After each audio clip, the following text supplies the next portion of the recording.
नमस्कार दोस्तों। अभी हम आए हुए हैं श्री हरिनारायण गोधाम पे और यहाँ पे गुरुजी हैं वीरेंद्र सिंह जी। इनसे आपका परिचय करवाते हैं। जी नमस्कार चरण सिंह जी। सबसे पहले तो स्वागत है आपका श्री हरिनारायण गोधाम की इस पावन भूमि पर। श्री हरिनारायण गोधाम का जो नाम है वो मैंने अपने दादाजी स्वर्गीय श्री हरिनारायण जी के नाम पर रखा है। मेरे दादा दादी जी के समर्थी हैं। इन्होंने ही जो है अच्छे काम करने का के लिए जो हमें प्रेरणा दी, तो इस वजह से विचार आया कि जो हमारे प्रेरणा स्रोत हैं उन्हीं के नाम से कुछ अच्छा कार्य किया जाए। मैं वीरेंद्र वैद्य नाड़ी विशेषज्ञ नाड़ी वैद्य हूँ और यहाँ पर गांव बाछुद में चिकित्सा का कार्य भी करता हूँ और साथ में गौ संवर्धन केंद्र की शुरुआत की है।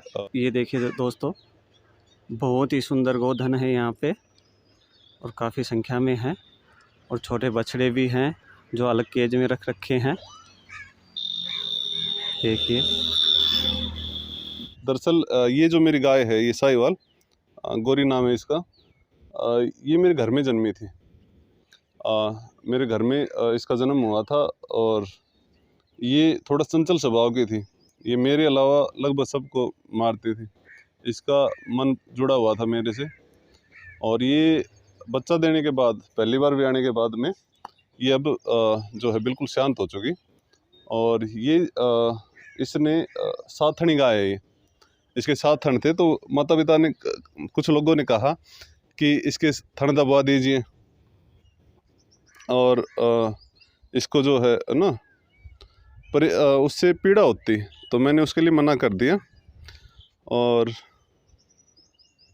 अब इसके 7 थनों से तो दूध आता था, लेकिन क्योंकि ये मेरे को बेचनी नहीं थी तो मैंने ज़्यादा विचार इस चीज़ के ऊपर किया नहीं। तो इसके नीचे कौन सा बच्चा, मेल है या फीमेल? मेरे पास अब तक जितनी भी गाय यहाँ पर, लगभग 1 साल हो गया, जितनी भी गायों ने बच्चे दिए हैं सब ने फीमेल दिया है। एक गाय मैं बाहर से लेके आया था, उसके नीचे मेल काफ था, बाकी सब फीमेल हैं। कल परसों भी एक गाय ने बच्चे को जन्म दिया है। अभी तो फीमेल ही आ रही हैं अधिकांश। ये कितने दिन की ब्याई हुई है ये वाली? ये इसको ब्याए हुए लगभग 9-10 महीने हो गए। ये पहली बार खार की ब्याई थी। पहली बार ब्याई तो शुरू में कितना दूध दिया था इसने 4 दिन पे 13 लीटर दूध बना दिया था। फिर उसके बाद मैंने चेक भी नहीं किया और ये मेरे को बेचनी नहीं थी, नहीं तो दूसरे दिन ही इसके 1 लाख रुपए लगाने वाले आ गए थे। लेकिन ये मेरे खुट्टे पे जन्मी है, मेरे खुट्टे पे ही इसका आखिरी समय रहेगा। ये मेरी दूसरी गाय धोड़ी, ये मैं एक साथी हैं मेरे हिसार के ना, हास्य के, उनसे लेके आया था। इसका पिछले ब्यात में 14.5 लीटर दूध था और ये इतनी शांत और सुंदर गाय है कि बच्चे, हमारे बच्चे भी अगर इसको पकड़ के खींचे, इसी खाल को भी पकड़ के खींचे, तो भी ये किसी को कुछ नहीं कहती। बड़ी ही शांत है और स्वामी भगत इतनी है कि अगर किसी दूसरी गाय ने जरा सा भी कुछ छेड़खानी की तो उसको मारेगी। बाकी वैसे किसी की गाय को, किसी भी व्यक्ति को कुछ नहीं कहती। अगर कोई गाय शरारत करती है तो उसको ज़रूर धमकाएगी। और ये गाय है, ये मैंने पास के गांव से एक सौदागर से ली और ये मेरी खुशकिस्मती है कि इतनी अच्छी गाय मुझे मिल गई। ये इस गाय का जो है 21,300 का निवास में रिकॉर्ड है, निवास के अंदर लगी हुई है। और यहाँ आने के बाद ये काफ़ी शांत हो गई। पहले थोड़ा सा चंचल स्वभाव था इसका और ये मेरी किस्मत अच्छी थी कि ये मुझे मिल गई, वरना इसके पीछे काफ़ी लोग पड़े थे। ये अभी इसने बच्चा दिया है तो इसको बैठे रहने देते हैं अभी थोड़ा सा ना।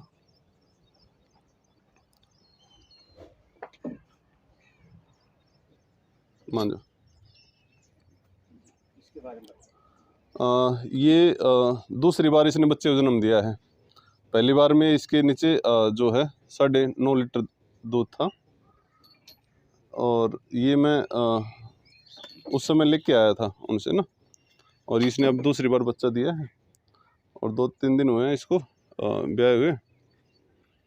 तो ये इसका रिकॉर्ड है। और वैसे तो मुझे काम जो है हरियाणवी गोधन पर करना है, लेकिन अच्छी गाय थी इसलिए मैं ले आया।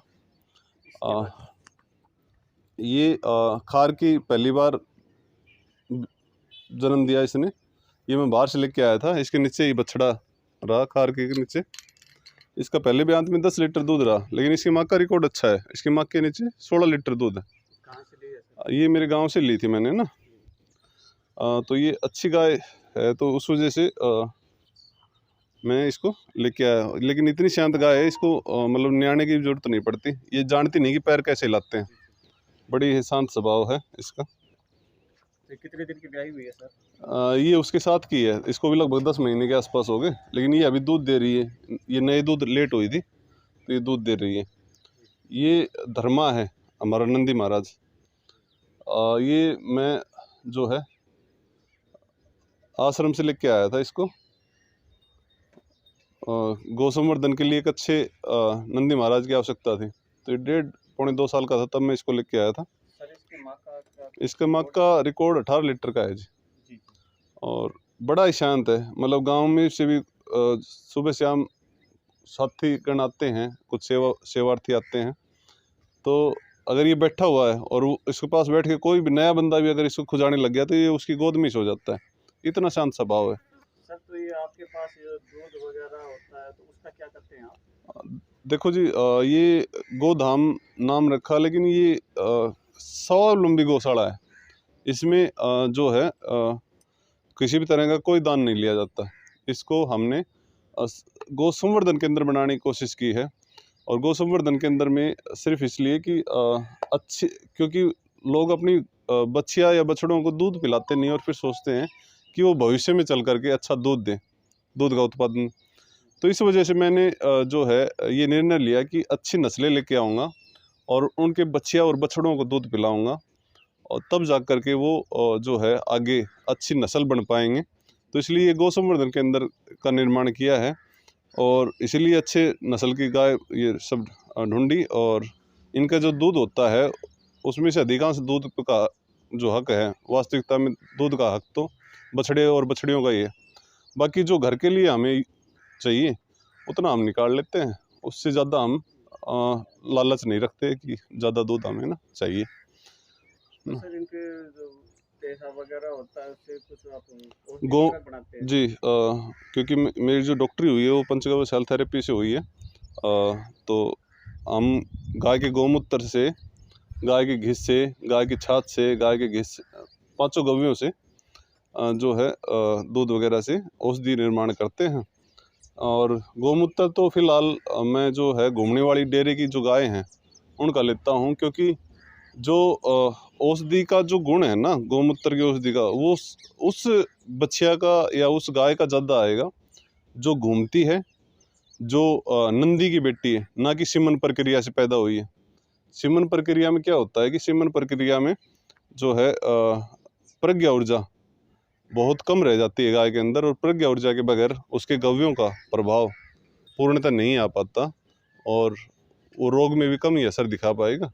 इसलिए उस एक एक चीज़ का हम ध्यान रखते हुए हमने जो है इस काम की शुरुआत की, और इसमें अच्छी सफलता मिल रही है। सर हरे चारे का क्या व्यवस्था करते हैं आप? हरा चारा हमने हमारे खेतों में, पड़ोसी खेतों में लगा रखा है, और वहाँ से हरा चारा लेके आते हैं। बाकी मैं हरे चारे या सिर्फ चारे के ऊपर डिपेंड नहीं रहता। चारा तो सिर्फ एक पेट भरने का माध्यम रह गया, इसलिए सिर्फ चारे पर डिपेंड नहीं रहते। चारे के अलावा जैसे इसको विकास की ज़रूरत है, इसको ताकत की ज़रूरत है, तो इसको ताकत के हिसाब से अलग अलग जड़ी बूटियाँ देते हैं ताकि इसका अच्छे से विकास हो पाए नंदी महाराज का। इसी हिसाब से जो गाय दूध दे रही है उसकी जड़ी बूटियाँ अलग है, क्योंकि मैं कोशिश करता हूँ कि जितना शुद्ध खाएं, जितना आयुर्वेदिक खाएं, ये उतने ही उनके गुण बढ़ेंगे। तो जो गाय बच्चा देने वाली है उसका अलग से डाइट चार्ट है, जो गाय बच्चा दे चुकी है उसका अलग से है, जो गाय ज्ञापन होने वाली हो उसका अलग से है। इन सब चीज़ों का हमने अलग अलग तरीके से जो है डाइट का हिसाब किताब बना रखा है, और वो हम इनके चारे में मिला करके और इनको जो है खिलाते हैं। सर ये देसी गाय हैं, ये बीमार वगैरह भी होती हैं कभी?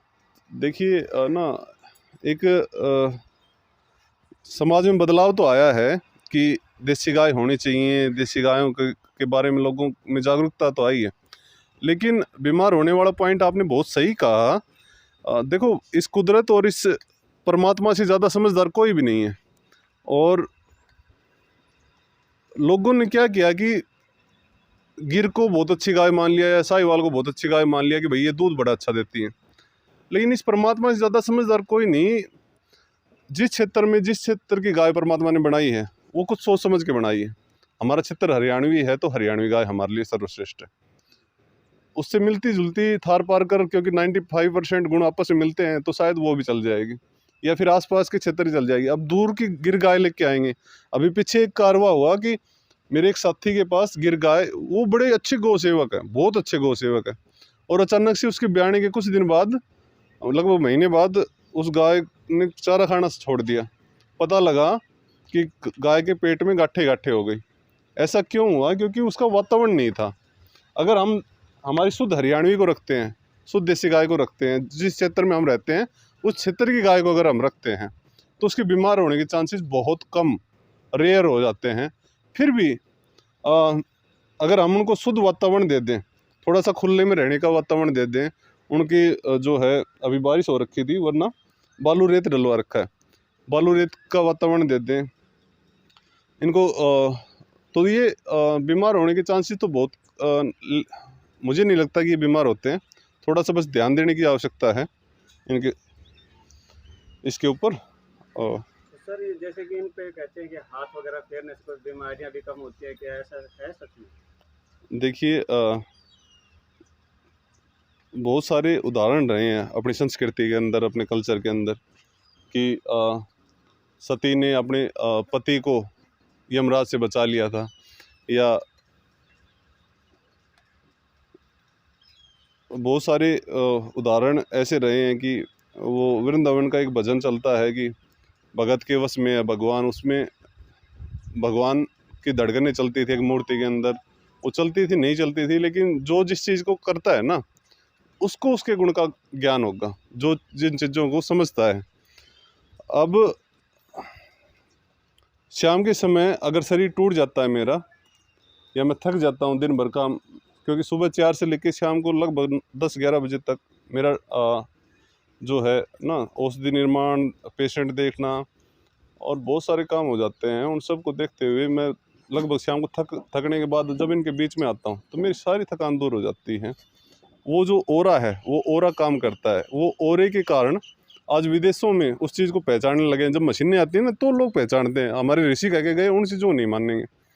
जब वो मशीनें से ओरा चेक हुआ है उससे, तो लोग इनसे, इनके गले लगने के लिए मतलब कई हज़ारों रुपए खर्च करते हैं कि गाय से गले मिल के देखें, गाय के पास जाएंगे तो तनाव दूर होगा। तो ये सारी चीज़ें, जो तनाव दूर हो रहा है या ना बीमारियां दूर हो रही हैं, अब लोग मानने भी लगे हैं कि भाई मैं हाथ फेरता था तो मेरे जो है बीपी ठीक हुआ। या अभी पीछे का एक केस है, मेरा एक साथी वल्लभगढ़ में गौशाला में चिकित्सा करता है, तो उनके घुटनों में दर्द था काफ़ी लंबे समय से, और उन्होंने क्या किया कि उन्होंने पहले सुझाव दिया कि आप थोड़ी देर ना गौशाला में घूम के आइए, क्योंकि उनके पास भीड़ लगी हुई थी पेशेंट्स की। तो उन्होंने कहा कि आप थोड़ा ना गौशाला में घूम लीजिए, फिर देखता हूँ मैं आपको।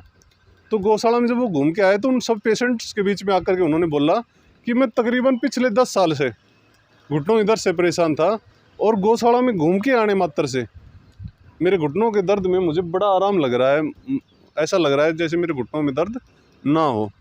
एक प्रयोग और करना सिखाता हूँ मैं आपको। शुगर के बहुत मरीज़ हैं, वो शुगर के जितने मरीज़ हैं, उन मरीज़ों से मेरी प्रार्थना है कि सुबह खाली पेट वो जो ग्लूकोमीटर से शुगर चेक करते हैं, उस समय अपना शुगर मापें ग्लूकोमीटर से, और उसके बाद एक तसले के अंदर गाय का गोबर लिख करके, गोबर गाय का ही होता है, भैंस का चौथ होता है, गौ से गोबर बना है, गोबर लिख करके और उसके अंदर तसले में पैर रख करके थोड़ी देर बैठे, पैरों को चलाएं लगभग आधा घंटा, और उसके बाद अपना शुगर मापें। आपने कुछ खाया नहीं है, आपने कोई दवा नहीं ली, सिर्फ पैर चलाए हैं गोबर के अंदर, और उसके बाद आप शुगर माप के देखिए, आपकी शुगर में फ़र्क दिखेगा। अगर ये आधे घंटे में इतना फ़र्क दिखा सकते हैं तो इसके गवियों का सेवन करने या गाय के पास रहने से, सानिध्य में रहने से उस चीज़ का कितना बड़ा असर दिखेगा हमें जीवन में, उसका आप अंदाज़ा लगा सकते हैं। अच्छा, अपनी गायों की सेवा के लिए क्या व्यवस्था कर रखी है? जैसे घर वाले कर रहे हैं कि कुछ आदमी भी रख रखे हैं, क्या कुछ? गायों की सेवा के लिए मैंने 2 भाई रख रखे हैं। घर परिवार भी सुबह शाम सेवा के लिए आता है। लेकिन जो एक भाई है वो है गायों के डेरे से, जो जो मोटे सिंगों की कॉन्करेज गाय होती हैं उस डेरे से। तो वो गायों के क्योंकि वो डेरे में बचपन से रहा है, उसको समझ है गायों की ज़्यादा अधिक, तो गाय थोड़ी सी भी अगर हल्की सी भी बीमार लगे तो समझ जाता है कि ये गाय बीमार पड़ने वाली है या बीमार है। तो उस समझ के कारण उसको मैंने एक मोटी सैलरी पर रखा हुआ है। उसको अच्छी सैलरी देता हूँ ताकि मेरी गाय कभी बीमार ना हो या गायों में कोई समस्या ना आए, और वो इलाज भी करना थोड़ा सा अच्छे से जानता है और अच्छी सेवा भाव से वो जुड़ा हुआ है। तो मैंने 2 बंदे रख रखे हैं, वो औषधि निर्माण भी करता है और साथ में गौ सेवा भी करता है। दूसरा भाई है वो केवल गायों को चारा डालने का काम जो है, गोबर उठाने का काम करता है। दोस्तों, आपने गुरुजी की बातें सुनी और बहुत ही अच्छी बातें बताई हैं सर ने। तो वीडियो को जम के लाइक करें और हमारे चैनल को सब्सक्राइब करें। जल्दी मिलते हैं दूसरी वीडियो में। धन्यवाद।